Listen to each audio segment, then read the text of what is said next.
Então, pessoal, eu vou começar pelo capítulo 6, o tio Lane. E o tio Lane, ele vai visitar K e ele fala pra K, pergunta sobre o que está acontecendo e aí o K conta que ele está sofrendo processo criminal. Processo criminal e processo processual é a mesma coisa, tanto que em outras versões do livro vocês vão encontrar o nome processo penal. E aí, o tio de Lane descobrir que é um processo penal falou para Cá que eles vão procurar um advogado e Cá disse que nem sabia que era possível recorrer a um advogado nessas causas. Eu vou passar aqui mais para frente para vocês notarem que tem uma violação ao Código de Processo Penal e ao Direito Penal. Segundo a súmula 523, no processo penal, a falta de defesa constitui nulidade absoluta. Ou seja, se não tem advogado, o processo é anulado, entendeu? Não tem processo, o processo é nulo.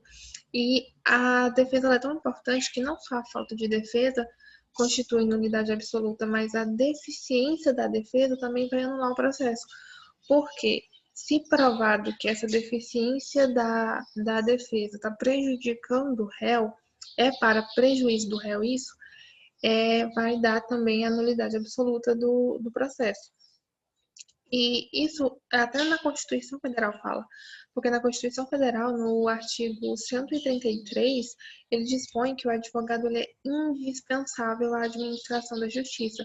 Ou seja, a Constituição Federal já deixa claro que a falta do advogado, o que é uma violação do direito. Ou seja, esse direito de ter advogado, ele é inviolável. Ou seja, o advogado ele é indispensável. Isso é a regra. Tem algumas exceções que são algumas questões trabalhistas e as dos juizados especiais que pode se dispensar advogado. Juizados especiais são pequenas causas que você consegue resolver com conciliação. E eles podem ser dispensados do advogado, porém, em regra, o advogado ele é indispensável. Ou seja, não pode haver um processo e K nem sabia disso, K nem sabia que seria admitido, neste caso, para ele, um advogado. No artigo 261 do Código de Processo Penal, diz que nenhum acusado, ainda que ausente ou foragido, será processado ou julgado sem defensor. Ou seja, K estava sendo julgado sem defensor, ou seja, o processo já era ilícito, o processo já corria com vícios, o processo já estava infringindo normas constitucionais e também do próprio Código de Processo Penal. Então, aquele processo já era nulo. E K estava sendo julgado sem advogado, e ele não poderia nem ser julgado, nem processado, nem nada sem advogado. E no parágrafo único, ele vai falar que a defesa técnica, pois existe dois tipos de defesa, a autodefesa e a defesa técnica. E a defesa técnica, quando realizada por defensor público ou dativo, será sempre exercida através de manifestação. Como assim? Existem alguns processos que a pessoa é pobre e não consegue colocar um advogado. Então, o juiz, com decisão fundamentada, vai admitir um defensor público ou dativo. Dativo é quando a pessoa ela sabe que o processo não anda sem o defensor, sem o advogado, e ela não admite advogado, ela não vai para advogado, não faz nada. E aí, por decisão fundamentada, pode admitir para essa pessoa o advogado.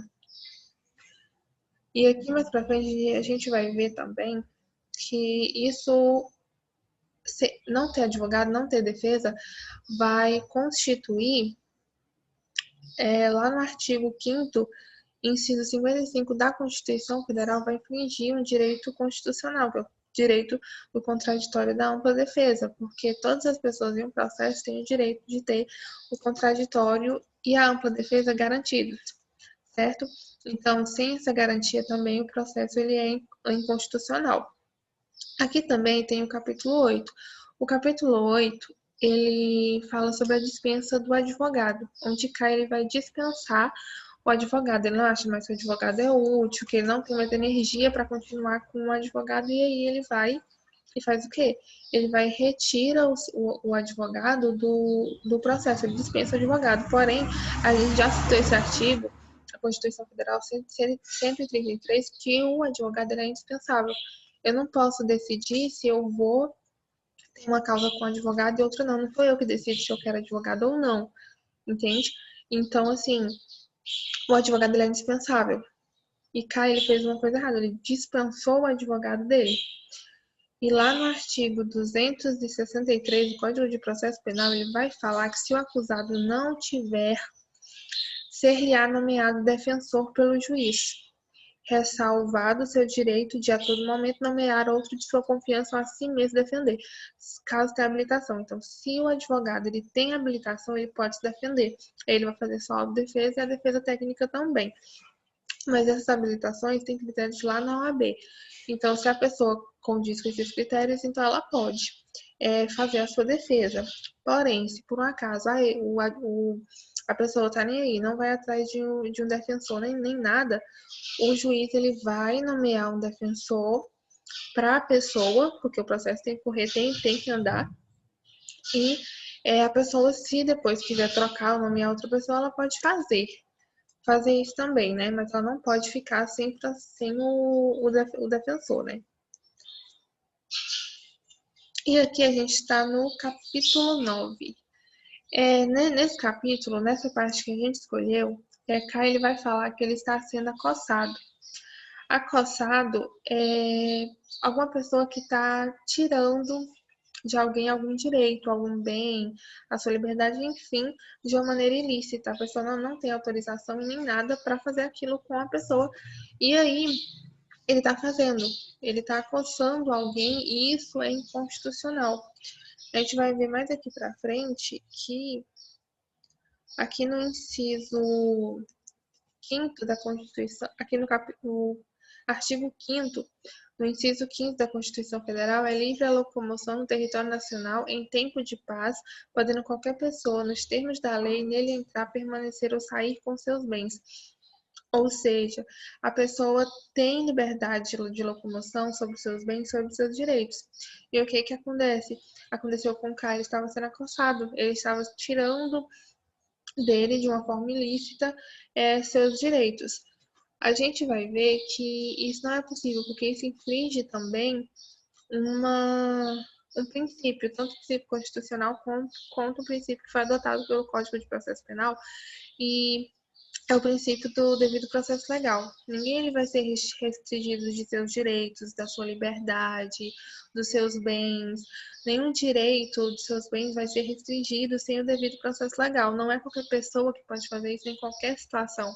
Existe um devido processo legal, ou seja, cá ele seria julgado e aí poderia se definir que ele, né, teria os seus direitos e tal, mas é com devido processo legal. É um princípio que é constitucional e ele deve ser obedecido. E a gente também tirou outra violação aqui no capítulo 10. Nesse momento, o K vai ser morto, né? Mas na garganta de K colocavam-se as mãos de um dos senhores, enquanto o outro cravava a faca profundamente no seu coração e a virava 2 vezes. Com olhos que se apagavam, K ainda viu os senhores perto do seu rosto, apoiados um no outro, as faces coladas, observando o momento da decisão.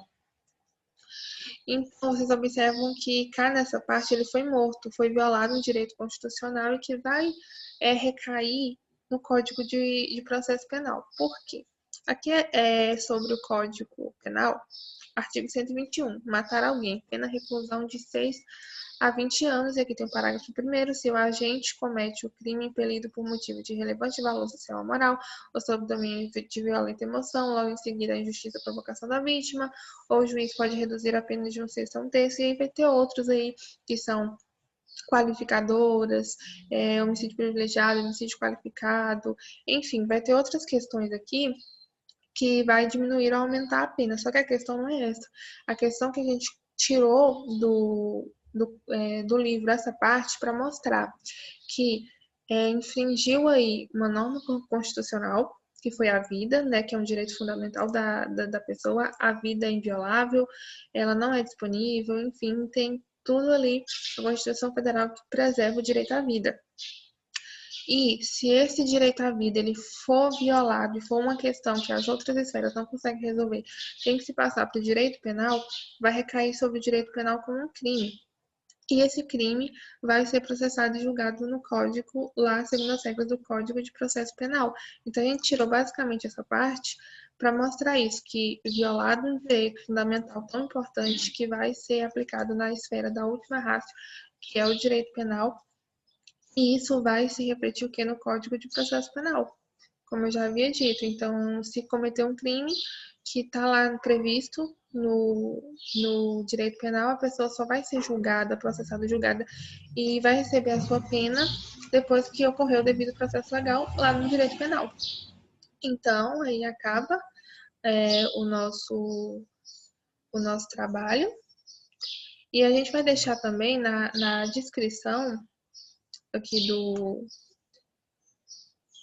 grupo, aqui no link da descrição, a gente vai deixar para vocês, caso vocês queiram dar uma olhadinha no nosso trabalho escrito. E no momento, é só isso.